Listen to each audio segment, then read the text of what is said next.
Hello, my name is Adam, and welcome to Tell Me About Your Game, the podcast where I invite people on to tell me about their tabletop RPG games, their sessions, their campaigns, their characters, their homebrewed worlds. We're talking D&D, Pathfinder, Fate, Powered by the Apocalypse game, Starfinder, and many others. These people are not celebrities or big industry insiders, they're just people who love a game. If you're playing it, I want to hear about it, and if you clicked on this podcast, maybe you want to hear about them too.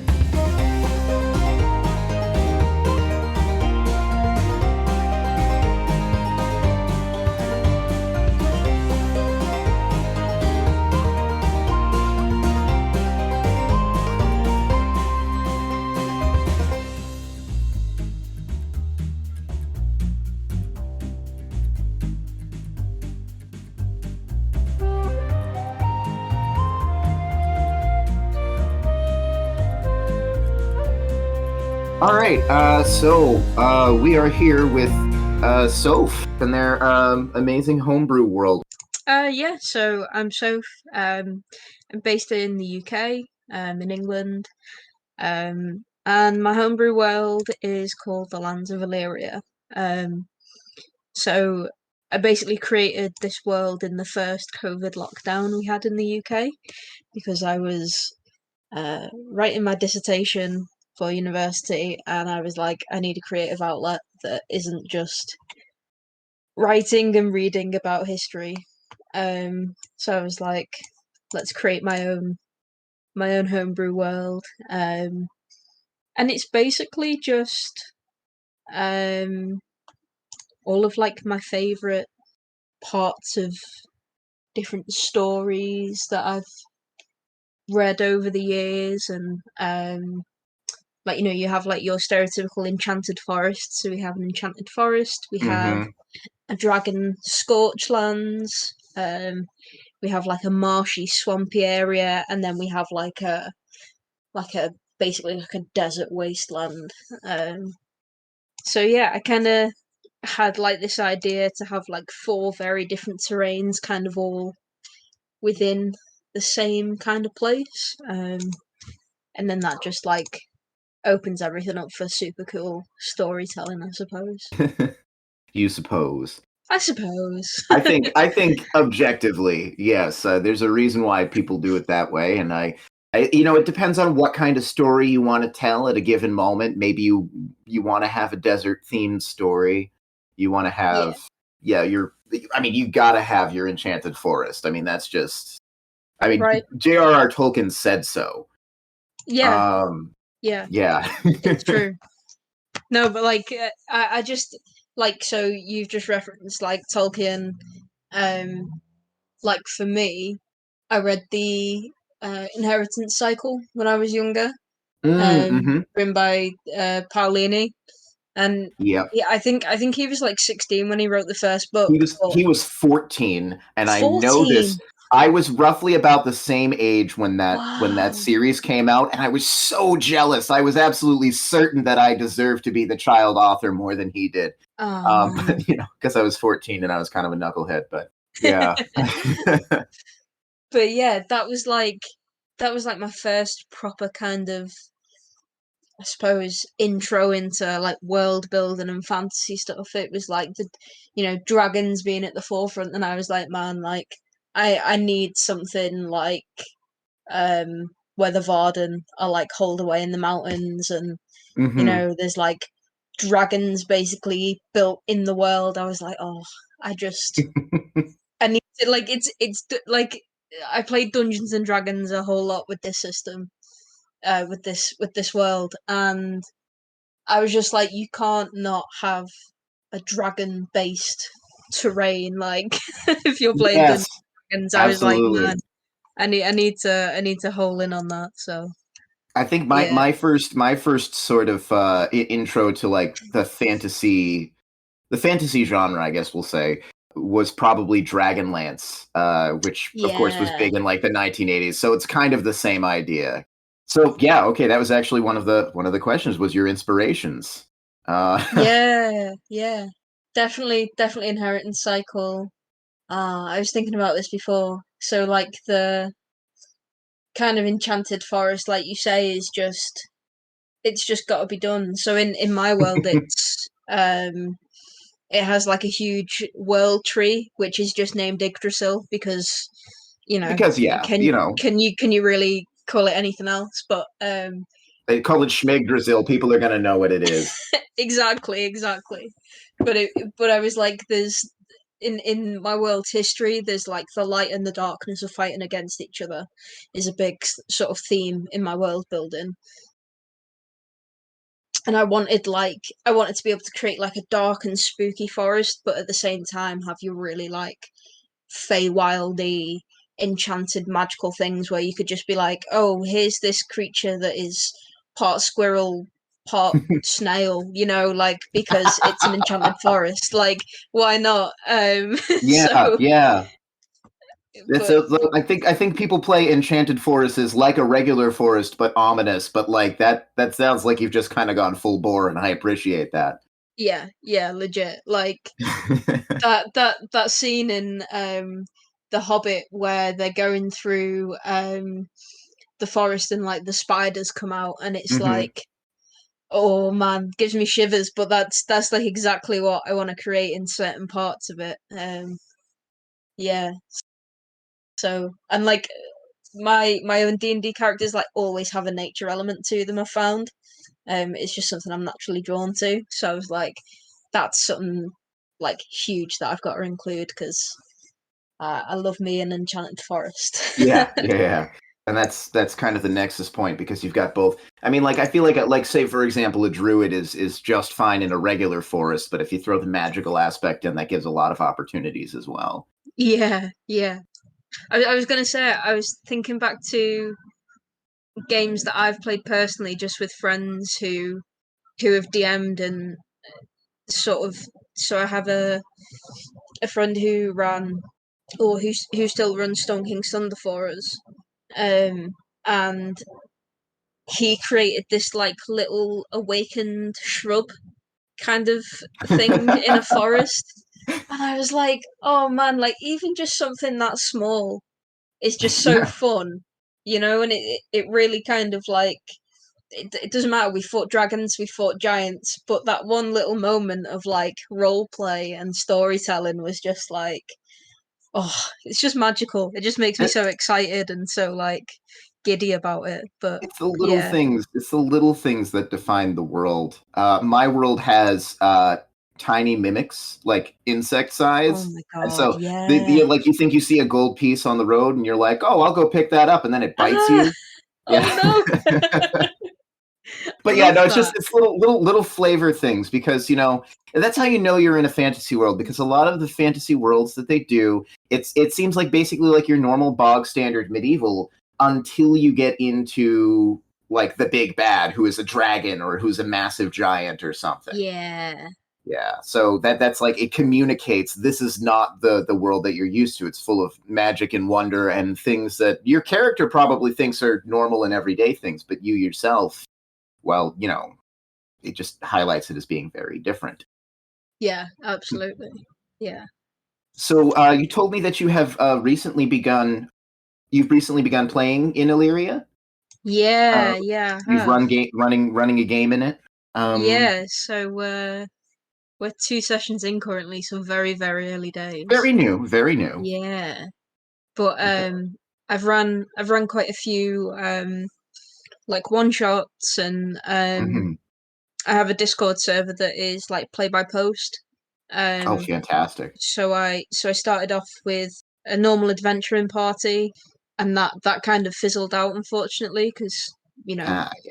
Oh no, games always you always need a couple of false starts. yeah, like commitments and life in general just got in the way, which is fine. Like it's all good. Um, but then I reached out to a couple of different people on the internet, um, and we started like one-on-one kind of uh text-based role Hmm. play. Oh Um, wow. so I basically got to expand like loads of different places in my world just through their own little storytelling narratives. But it's a world that I've had for like maybe 2 or 3 years now. But the sort of first like proper in-person campaign kind of Mm-hmm. just fizzled out a little bit. Mm. Again, time commitments and things like that. So I've started this one up, and it's very, very lax. It's just 3 players, and we've started in the Scorch lands. Yeah, they seem to be enjoying it up to now. So I'm happy if they are. But yeah, I'm really, really looking forward to it, because I have like the kind of overarching like narratives planned out, but they Mm-hmm. can do with it what they want. You know, yeah, The I best I feel you never know what your players are gonna do, so there's no point planning everything out consistently. Absolutely. And the best part of having a homebrew world is so that your friends and your fellow players and stuff like that, they can affect it. They can sort of imprint their own personality and kind of work sort of collaboratively, like on creating the lore and the mythology of the world. Yeah, absolutely. Okay, so let's get a picture of the world. I feel like a lot of people who play the game, they have a basic idea of how like your average D&D world goes. How would you say it's the same as the lore, and how is it different? Like the different, like say like the different races and ancestries and cultures and stuff. How do they interact in ways that are expected and unexpected? Okay, so in general, Hmm. I completely ignore Wizards of the Coast lore. That's probably a Um, safe way to go. yeah, um, a lot of the times because it's racist, or Yep. it's offensive, or it's based on bad stereotypes. Hmm. Um, and also oftentimes because I find it boring. Like, Yeah, don't yeah. come It's at me, it's kind of wizards, but like, reflexive. yeah, like, don't come at me, wizards, but it's boring. And it doesn't really allow for any of your own creativity. But Hmm. then also the reason, well, the second reason, so the first reason was I created this world was because we had a national lockdown, spending a lot of time indoors, not Hmm. really being able to go outside.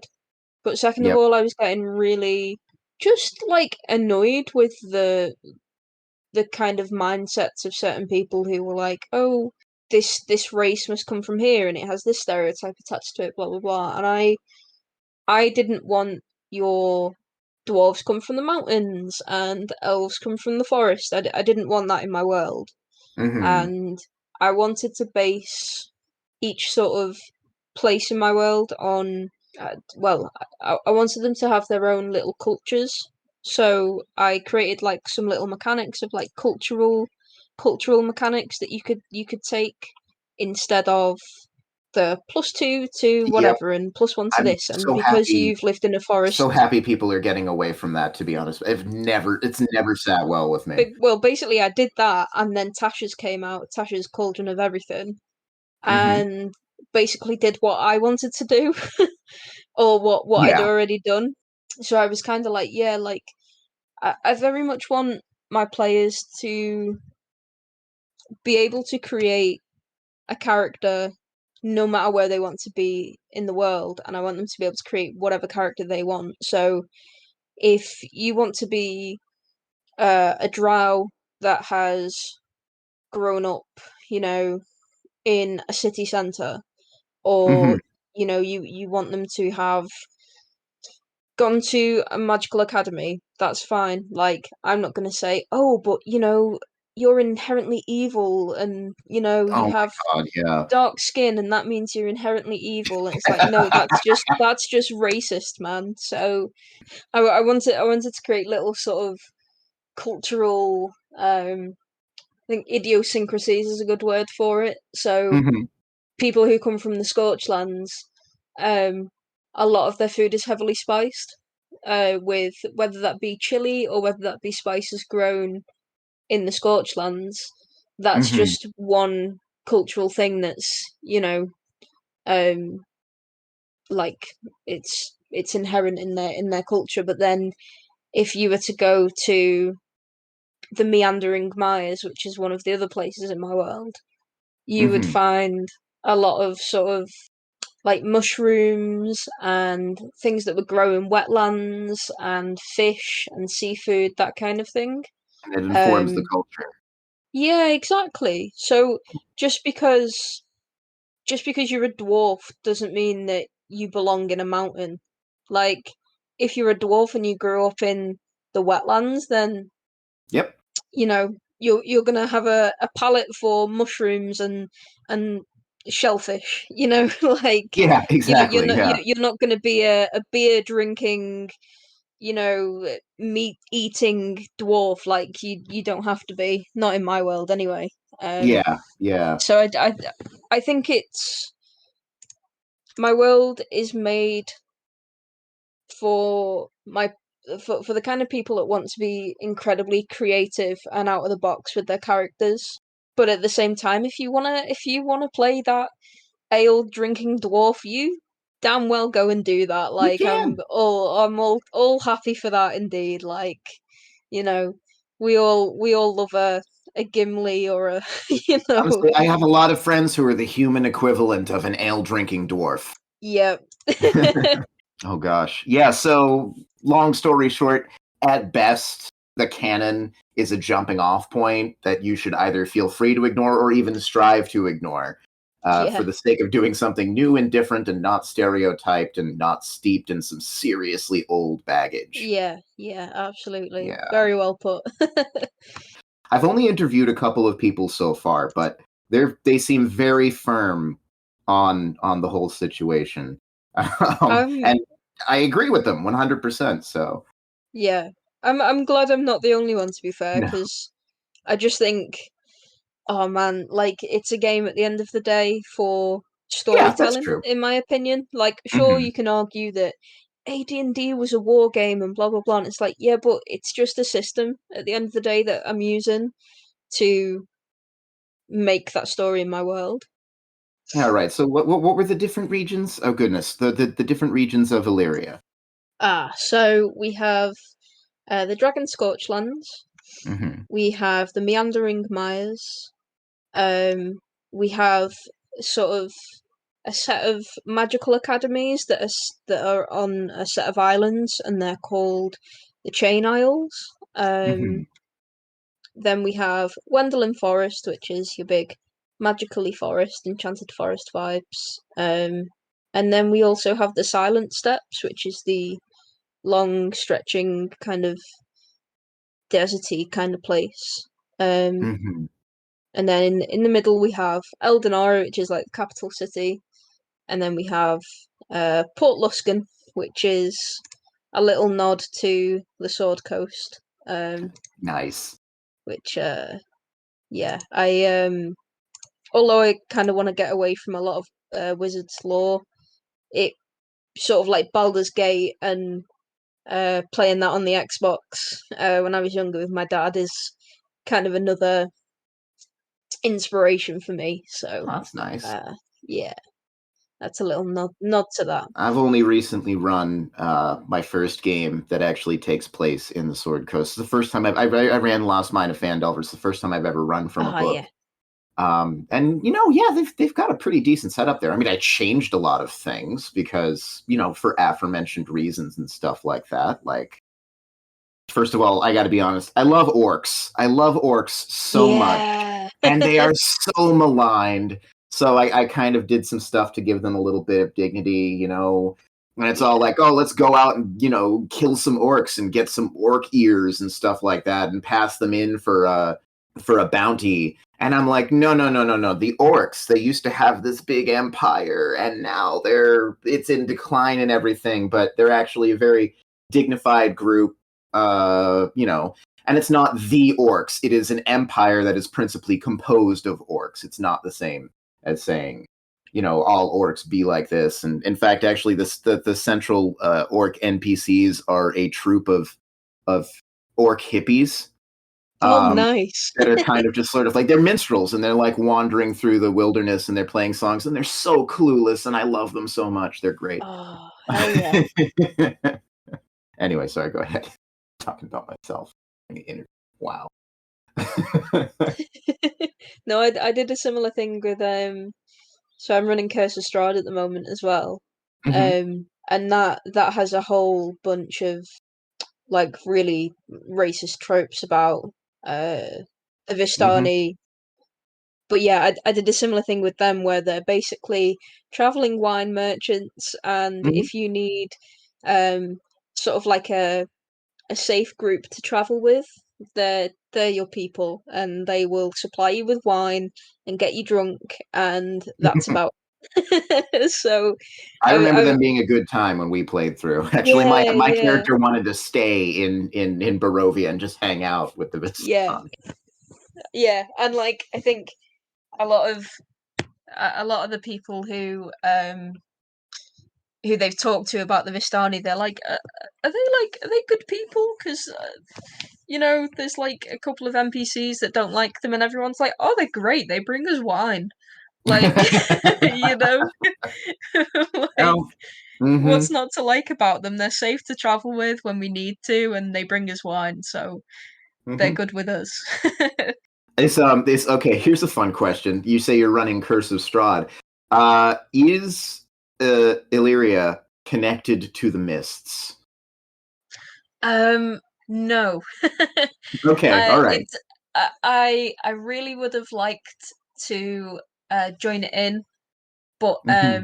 I didn't want to make my players read a bunch of my lore and a bunch of like Forgotten Realms lore at the same time. Um, Mm-hmm. so I decided against it. So they've started somewhere along the Sword Coast, essentially. Yeah, it was just an easy sort of segue into it, I think. But I think if Mm-hmm. I was to run it again, I would most likely do something Illyria connected. Um, Yeah, fair enough. Um, yeah, that is one of the downsides to the homebrew world. If it's particularly established and stuff, there might be a little bit of a learning curve for the players. yeah, and I didn't want to put that on them when I just wanted to scare them shitless and not make them read loads of lore. So Yeah, yeah, that's good. Everybody loves them some Curse of Strahd. Okay. absolutely. What is the like divine setup of Illyria? Did you come up with like a custom divinity? How much is that a part of the story? So I mentioned earlier on, one of the major themes across the world is light versus dark. Um, Hmm. so I do have a pantheon of gods, and I won't run through them. There's about 10 of them, not including the ones I'll mention now. In Illyria's history, there was a war called the Reckoning, and it was a real large fight between um, Solari, which is the goddess of light, and Siderius, who was the god of darkness. And they are kind of like the two main deities through the history. The light won that battle, so Solari kind of lives on to be the main deity of the world. Okay.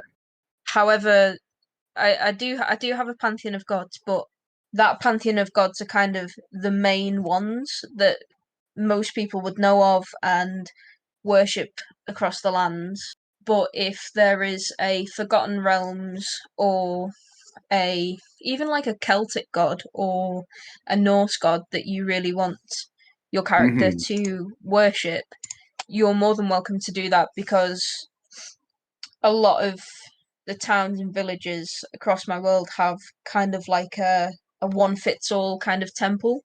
So Hmm. there is always an altar that you can set up some kind of offering to whatever god or goddess that you would like to. Like an analogy, but yeah, that so say there's like your ten gods is like the main pantheon, and then you might have like demigods. There might be Oh, demigods. Yeah. there might be like demigods that you might know of that you've read about or your family specifically follows, and that's just tradition for your family. Um, Hmm. you're more than welcome to do that. But I have found that a lot of my players have really, really gone in for like the pantheon I've created, which is nice. That's good. So yeah, But I yeah, you have want to leave a them the option. yeah. I think I just love the creativity that my players come up with more than anything is what I really enjoy about DMing and running the game. So I think leaving that option open to them if they want to create like a big beefy Goliath that worships Yep. like Odin or Thor, like go for it, man. I'm more than happy to include that in the game. Yeah. Yeah, I think the older editions of D&D, like if you go back and like I haven't really played much before like the tail end of 3.5, and Yeah, that was very brief.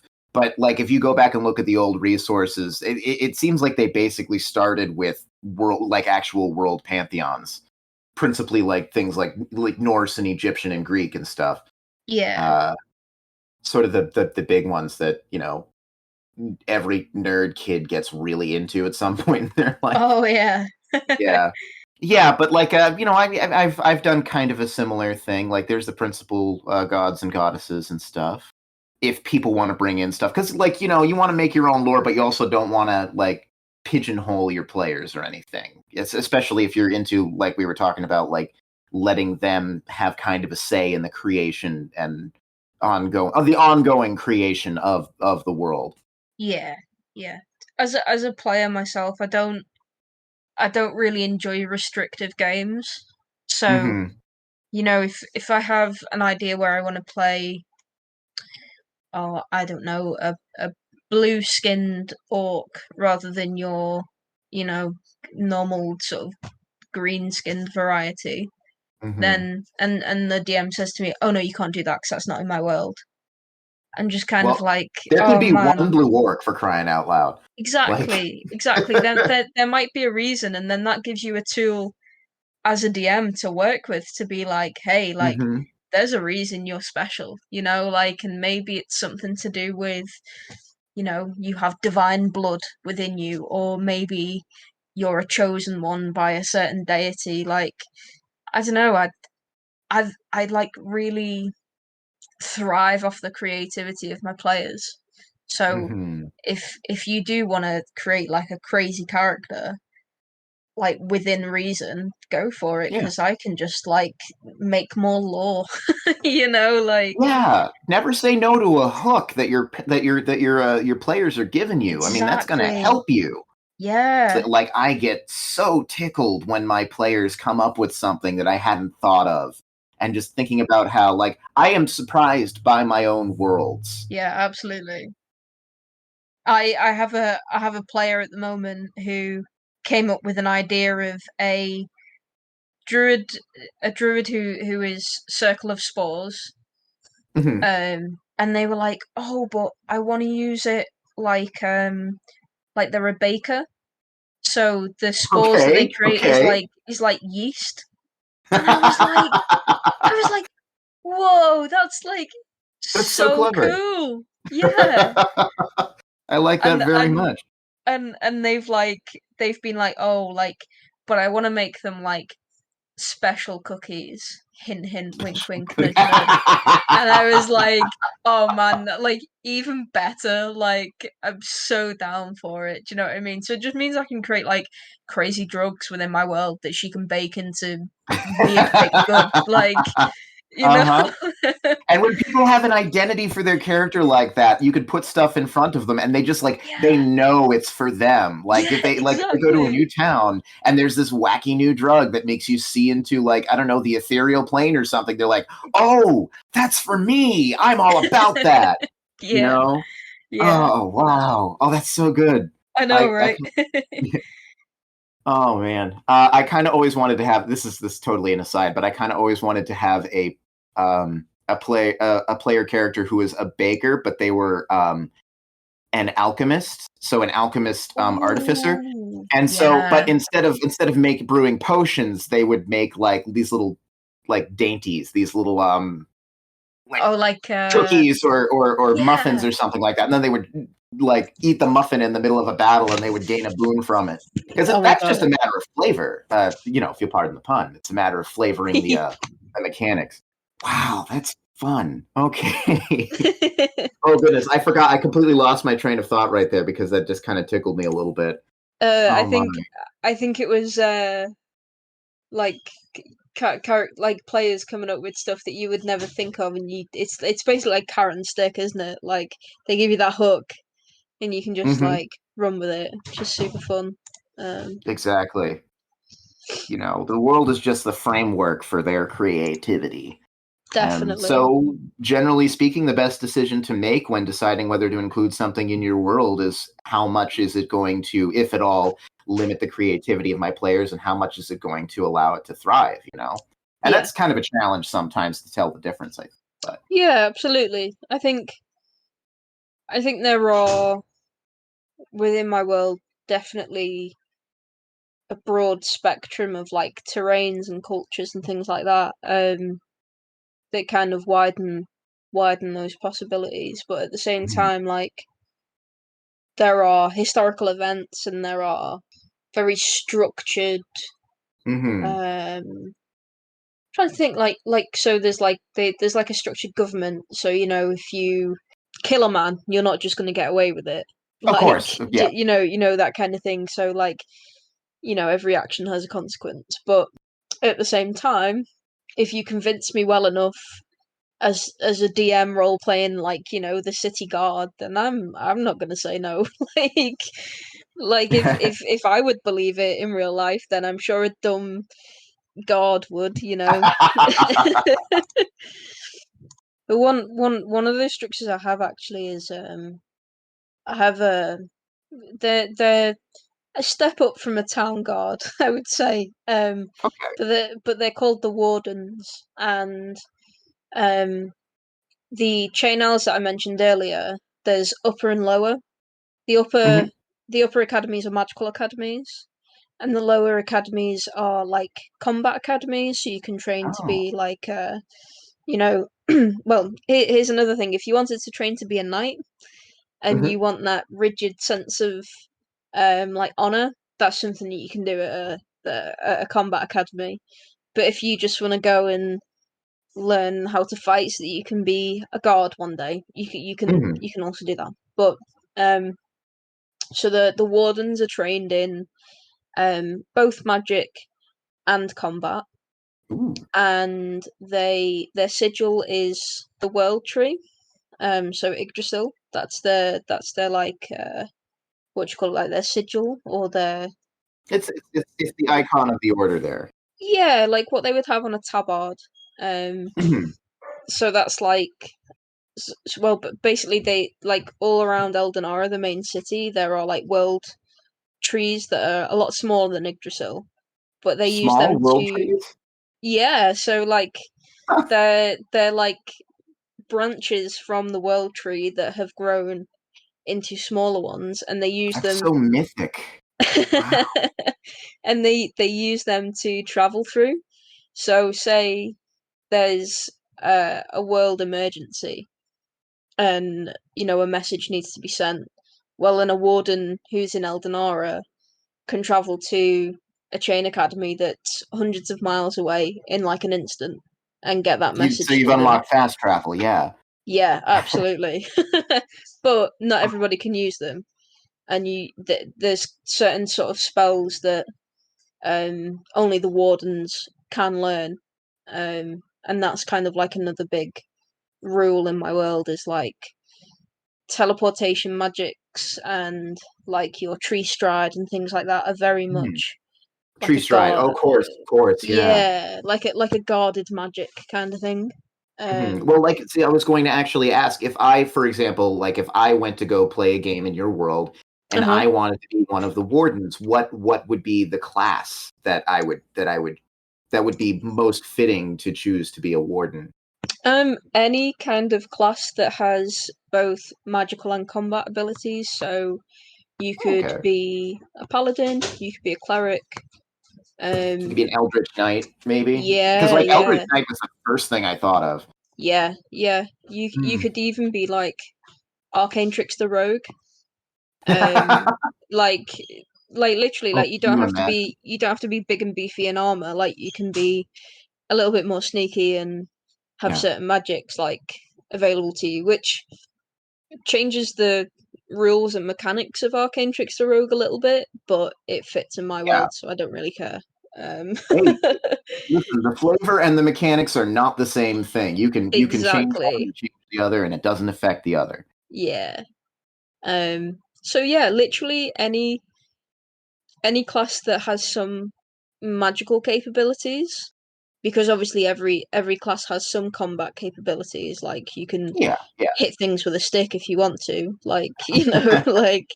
But no, like you can. I have a background that I've homebrewed as well, which is like warden in training.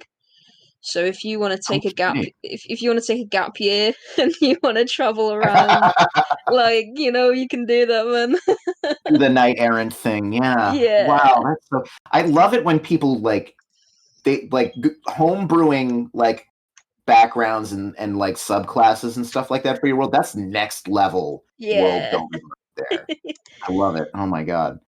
Okay. All right. Let's see. You talked a little bit about how you have historical events in your world that have sort of shaped the modern face of the world. You had said something earlier too about being at university and looking at histories and stuff like that. Has that affected, like, has looking at real world histories sort of affected the building of the world? Yeah, a little bit. I mean, I did history as a degree at university myself. Hmm. Um, so I suppose like I'm very much interested in like museums in general. Like that's what I would like to go into Hmm. eventually is like a real world career. So I Like curious. suppose yeah, I suppose like looking at different cultures and their histories and stuff like that really influences me. So um I remember in one of my modules at university we studied um I'm not sure I'm not sure where it was in the world, but it was a certain village, and we looked up this village, and it was its whole like um aesthetic were these really brightly coloured painted huts that were made from like clay and bricks from the surrounding kind of area. So one of the towns in the Scorch lands, I was like, that's what my village is gonna look like. Like do you know what I mean? So I'm definitely influenced by like historical like cultures and things like that. And of course like I try and be respectful about it. I don't just want to Yeah. be like, It's you know, yeah. I don't just want to be like, oh, like there's pretty coloured huts, like that's cool.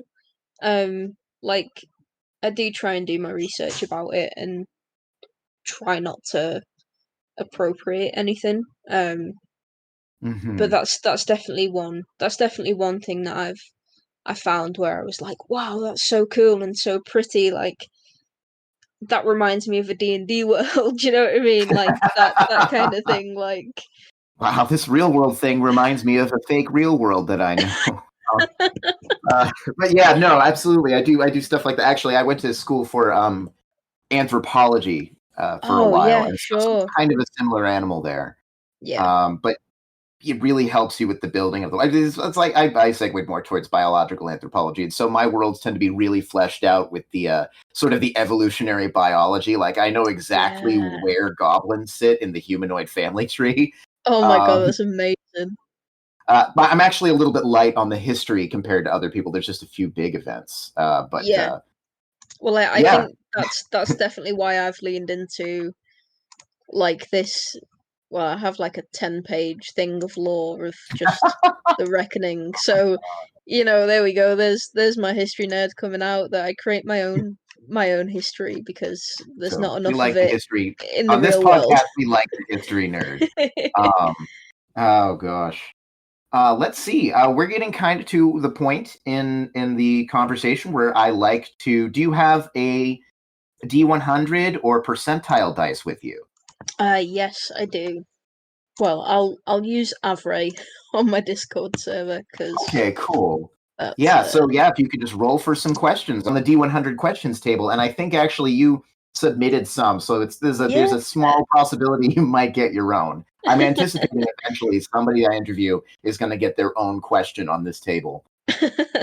Well, I rolled really low. I got a 4, so let's see what that is. Okay.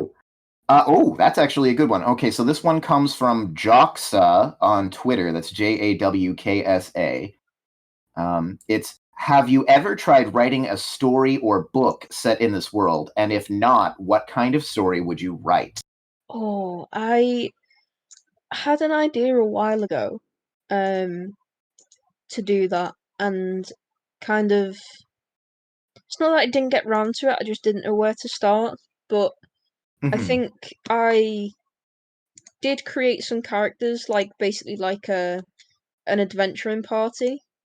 Um, and I think the idea that I had was inspired by someone who ran a game where so your stereotypical trope of you meet in a tavern, but how did Mm-hmm. you get to that tavern? So each character in the party would have like their own narrative building up to that meeting in the tavern, and then that would go on from there. Kind of like the way George R. R. Martin, um, kind of the way he wrote his books with each chapter following one like protagonist. I Mm-hmm. kind of had an idea that I would do that with the characters, but honestly, that's about as far as I got. So, That's all right. um, Writing is hard. All right. yeah, you're not wrong. Uh-huh. But just the fact that you can envision that happening in the world, I think, speaks a lot to how well it works as a fiction, like how well it works for story. Yeah, yeah, All right. Do you wanna roll another? yeah, absolutely. Yeah, I like to do a whole bunch of these and stuff because I feel like it's a really good at stimulating the conversation. 83. 83. Let's see what we got. This one comes from Haikili and Co. on Twitter. What is the setting's greatest tragic event and greatest triumph? Ooh. Once Um, again, getting into the history there. yeah. So greatest tragedy Hmm. would be so there's a set of ruins within Wendelin Forest called let me rack my brains here. Uh Drisiali. Dressiali. Um and it basically during the reckoning got destroyed. There was a huge kind of massacre there of followers of Yggdrasil and followers of Solari. Hmm. And the cathedral itself got destroyed.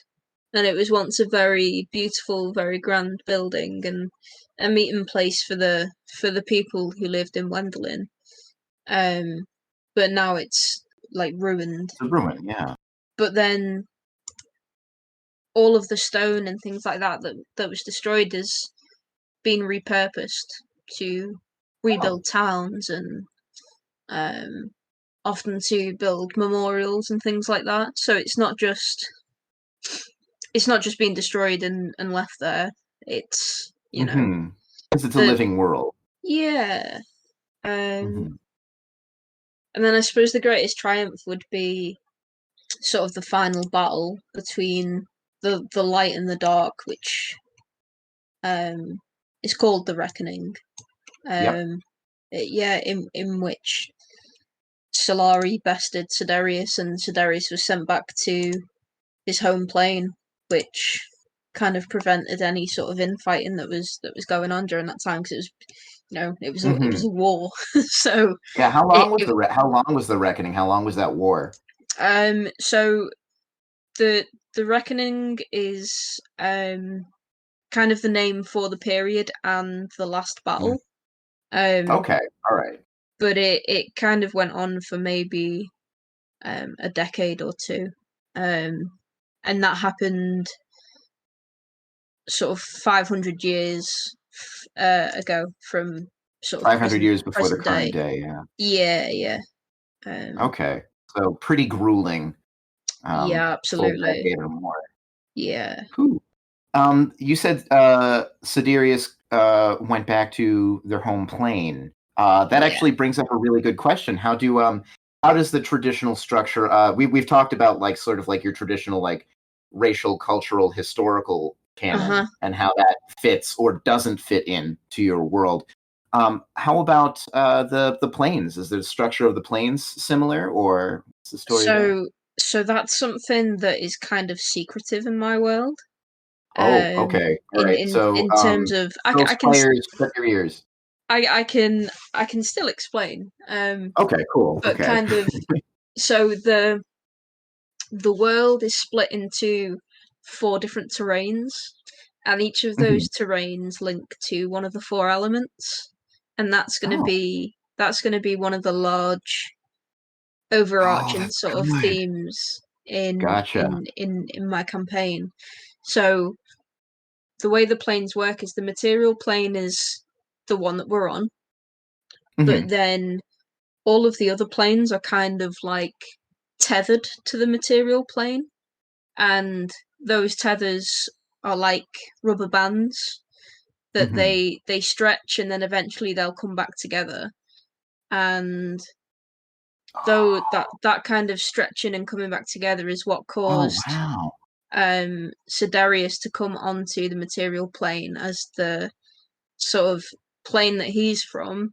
Kind of, I suppose, in Watsy kind of lore would be like kind of like Shadowfell vibes, very dark, very, like a mirrored image of the material plane, but in a darker sense.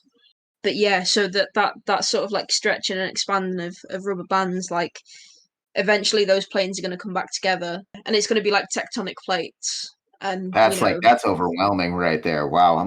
yeah. I'm like processing that right now. Yeah, no. So that's the thing that's not really on your player's radar, but that's some serious end game stuff right there. Yeah, yeah, World changing exactly. events. Yeah. Wow. Okay. So the four elements thing, like eventually, like so so there's history before the reckoning that I know as DM that the players don't know, and Mhm. basically that history is that before Solari, before Sidarius, there were 4 elemental gods or deities, and something happened, and those deities want back in on the material plane, and eventually it's going to happen that the 4 elemental planes, those rubber bands are just going to come sort of crashing back in, as the rubber band sort of tightens. So dynamic. Wow. Yeah. Yeah. So It just speaks of like this dynamic moving universe yeah, that exactly. Yeah. wow. Yeah, because I tend to think of like when I think of like as you say the WotC style of planes, they're just kind of like sitting there, not really doing much, just kind of Yeah. existing. Yeah. Um, and like I think of like the elemental planes as being sort of homogenous, where they're just like like okay, here's a big thing of fire, here's a Mhm. big thing of dirt, you know. Yeah. But like that is just like and just like the comparison with tectonic plate, the tectonic Yeah. movement, stuff like that. Yeah. Oh my god. Sorry. Listen, I started this podcast because I like hearing about stuff like this. It's like Yeah, it's absolutely. nice. I don't know. um, should you like to roll for a third? Yeah, sure thing. All good things come in threes. Oh, 83 again. Hold on. Okay, so what's your setting's greatest tragic event? Greatest triumph. I can tell Two you for another one. one. 70. Let's see what 70. 70 is. Oh, this one comes from Nat One Advice. I literally just he was my second interview. Oh, That's nice. Chris is at Nat One Advice. Okay, this is going to be a little bit either tough or straightforward depending on your players because I know you've only run a couple of games in this Uh-huh. a couple of sessions of your current game and a couple of what'd you say, one shots? I ran a mini campaign which lasted about 4 or 5 sessions. Okay. So Okay. that's the Um extent of it, yeah. okay, so it's the question is have your players surprised you somehow during your game? How have they surprised you? Ooh, very good question. Well, I think harking back to what I said about the spore druid earlier on, I was like, that was super cool. So they've surprised me in that way. But I suppose so the campaign that I ran um Mhm. involved a Froggermoth because Froggermoths are Oh, cool. okay. I always pronounced it frog hemoth, so it took me a second there to get with you on that Yeah, one. yeah. I switch between the two, like, Oh, it's fine. uh, so, um, but yeah, this Ragamuff was like plaguing one of the towns in the Myers, and They're so fun.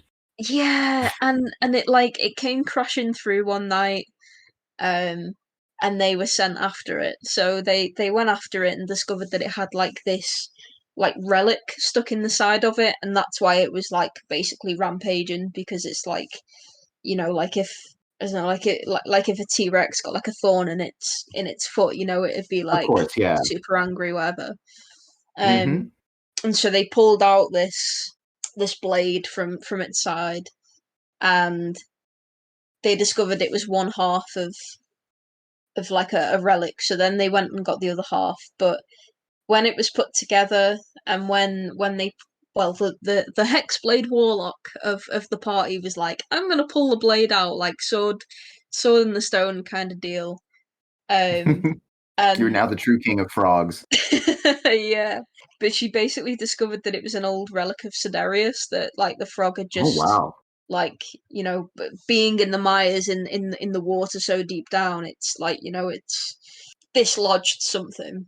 And yeah, she just straight up made a pact with Sidarius, and um like in the final battle, she did something like really dumb and really stupid, and got sent to Sidarius's home plane.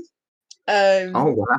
and then the party were like, well, we need to go and get her.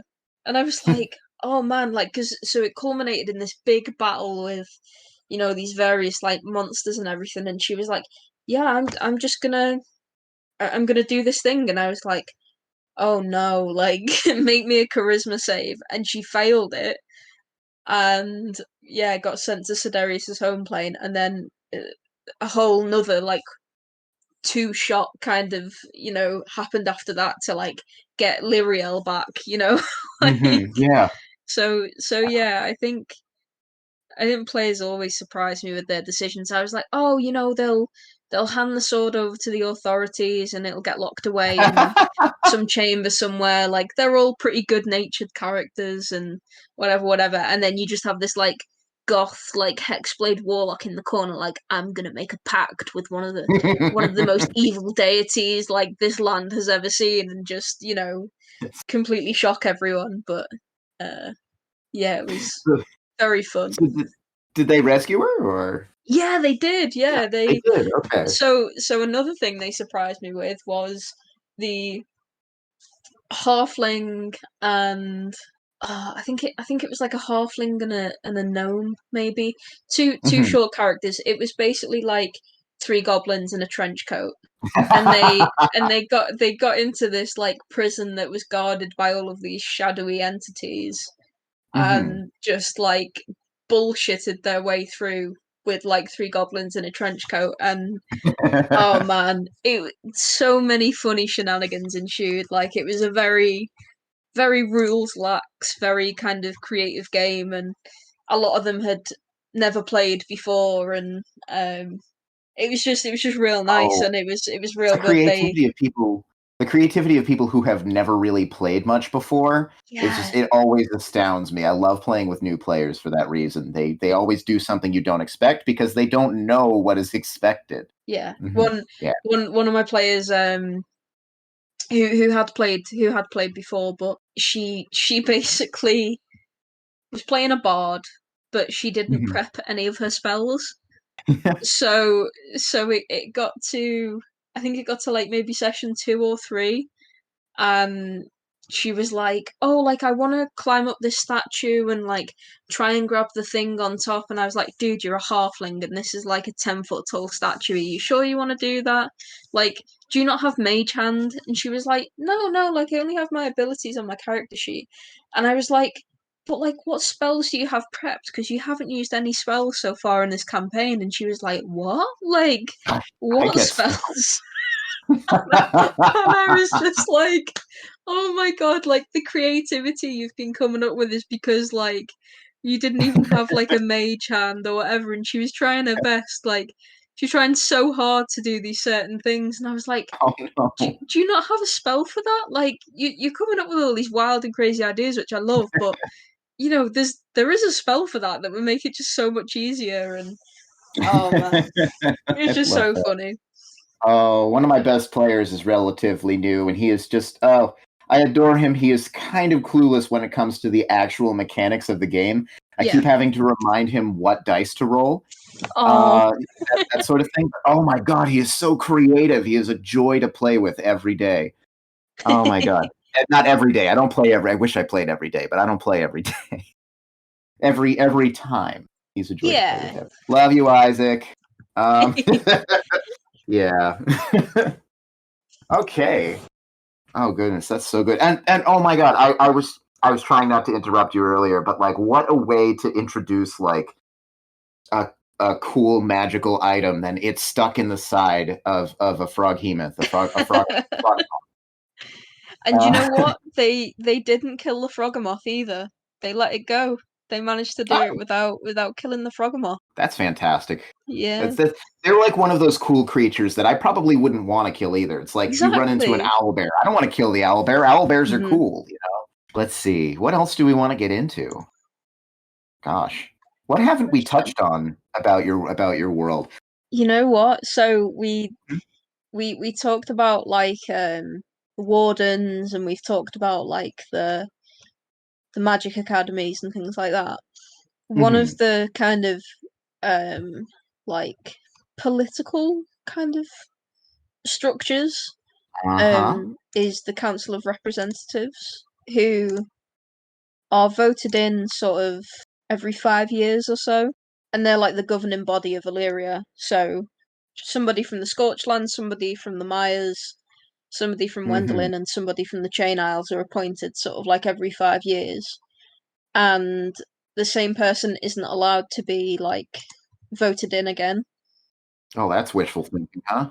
Yeah, so that's where like that's where sort of any sort of political intrigue and factional struggle comes in, because um so that's another thing, talking about inspiration. So Mm-hmm.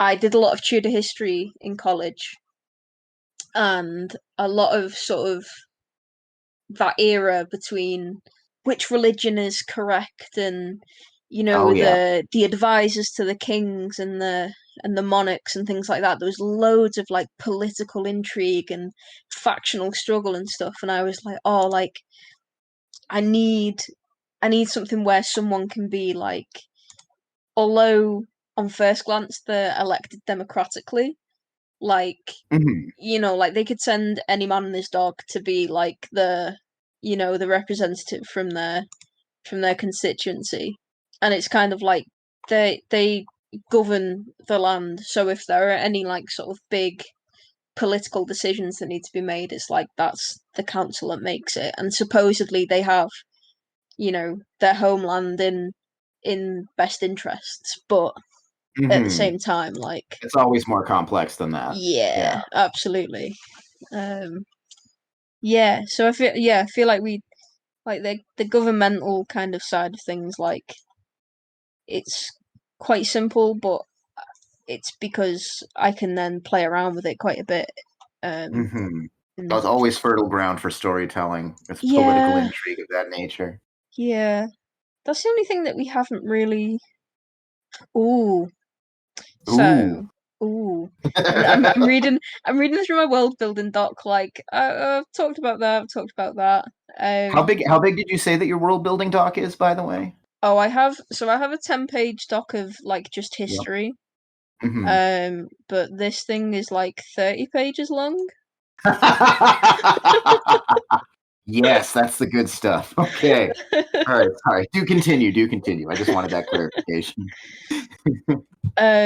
So the Silent Steppes, which is like the big old desert, Hmm. is pretty much uninhabited. Like it's not Tough to live really, there. Yeah. yeah, it's not really hospitable. The only real places that are is like Port Luscan, which is like on the coast. Also, like Um, Australia, how most of the inland is very sparsely populated, but you get like this, yeah, yeah, big ring of population around the coasts and around rivers and stuff. yeah, that's true. Yeah. Hmm. Um, and then there's also basically a massive pyramid in the center of it that nobody really knows you know Ooh. what what it is or how to get into it, and they've been trying for literally centuries to get inside this thing, and they haven't. So there's an archaeological camp outside that. Um, Cool. but like it's called the Pyramid of Dotosh, and just basically a confounded mystery to like any kind of researchers or Hmm. like historians, that kind of thing. So it's just one of those things that's just a mystery in my world, and only I know Hmm. what's behind it. Yeah, And that was going to be and my next question is, do you know what it is yet? I do. I You do, you don't have to tell me. You don't have to tell me no, because no. it's a mystery, but yeah. Yeah. Um, But cool. if my players ever, ever sort of think like, oh, like, why don't we just go and check out the pyramid? Like, They could go there. They could do that. yeah, like, Soph's players, nudge, nudge, hint, hint. Go do that and then go tell me about it, okay? Because yeah, yeah. now I'm curious. Now I want to know.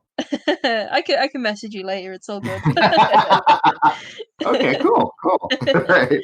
I'll keep absolutely mum about it. I promise. um, But yeah, Soph's players, clip me $20. there's like a language and everything attached to it as well that like they Hmm.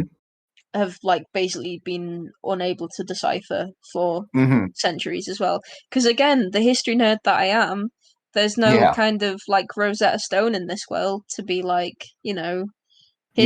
here's the hieroglyphics from the pyramid.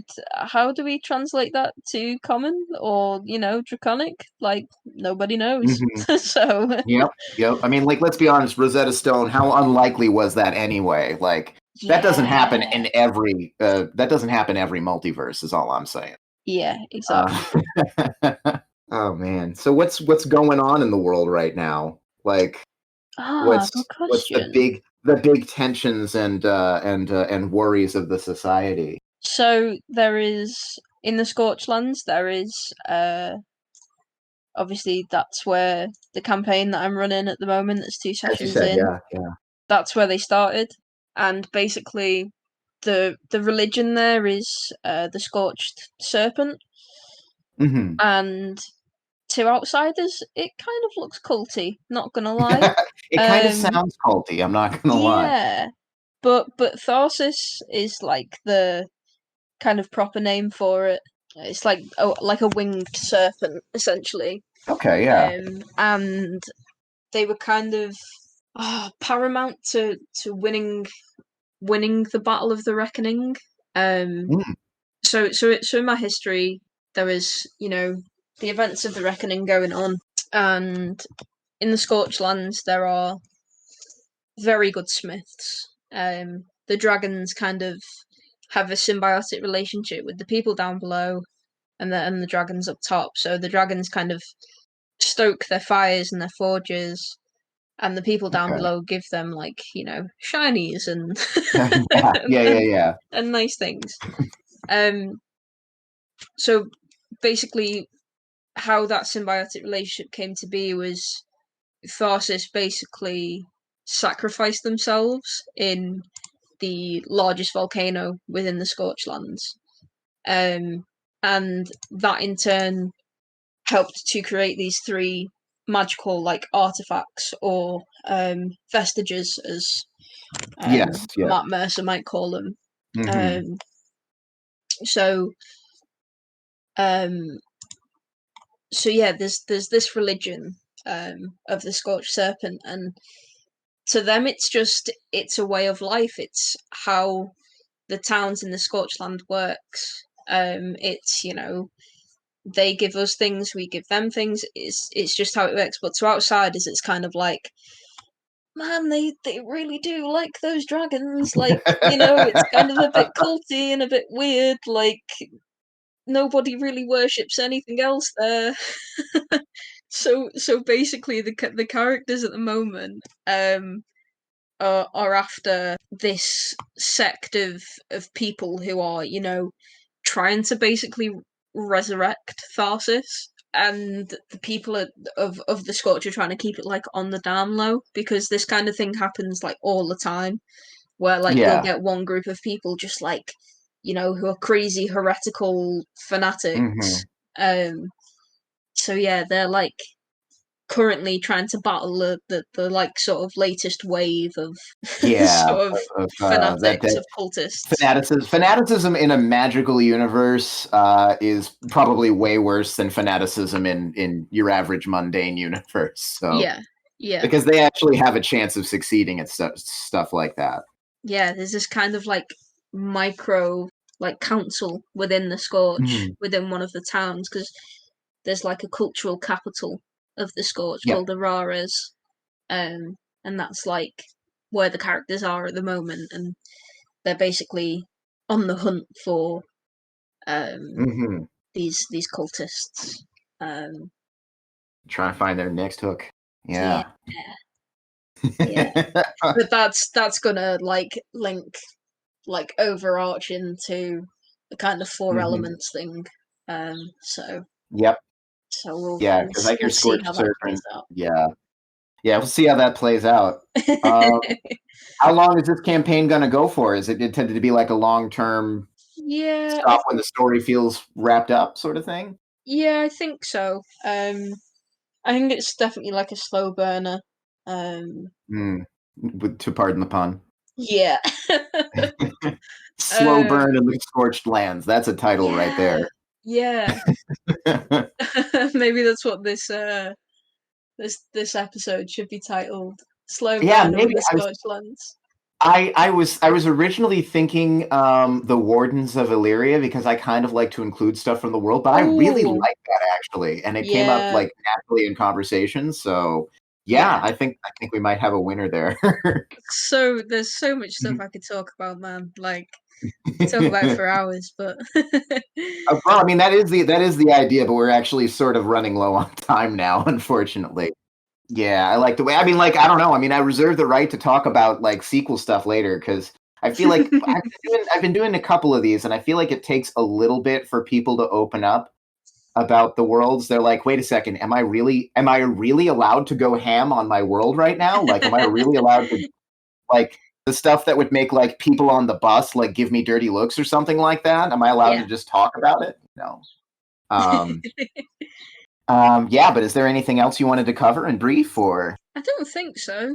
Um, I mean, if people want to see maps and sort of reference, you know, things that I've been talking about and stuff, I do have maps on my Twitter that I can pin Yep. and they can check that Uh, out, because I understand like, oh, I've referenced these kind of things, but it'd be cool for mhm. people to see what I'm talking about, you know. Yeah, Um, absolutely. so my Twitter is at gaygoblin99. Um, Hmm. so if people listeners Yep. wanna, It's you know, usually check it out. ask them some questions. Ask you some questions. I mean, open, yeah, open to fielding questions about your world. yeah, absolutely. I mean, I could, you know, I could talk the leg off someone about this. So, If you had anything else you wanted to give a shout out to anybody or well, I do map commissions.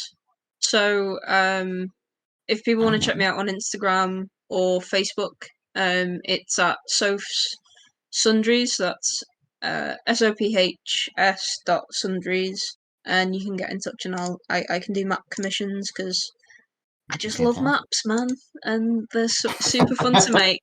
And some people don't enjoy doing that kind of thing, but they want a world map.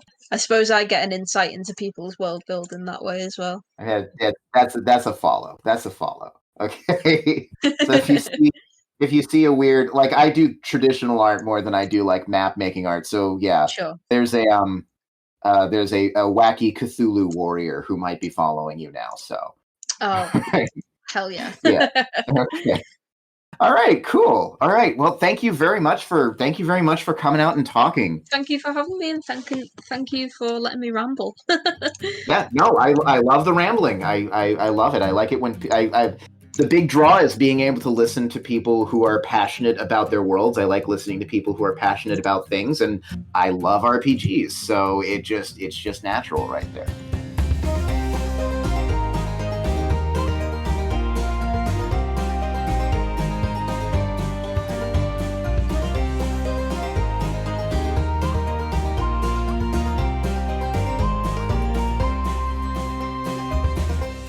Emailed questions, comments, or interview requests can go to sohowwasgame@gmail.com.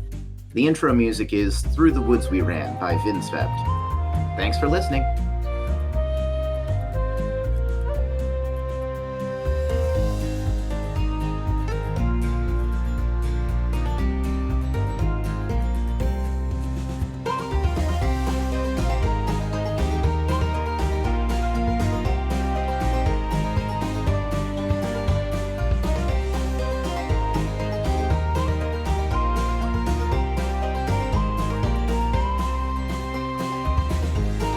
Scare them hopeless, you know. You can say the shit word if you want. Okay. This is a grown-up podcast for grown-ups. It's okay.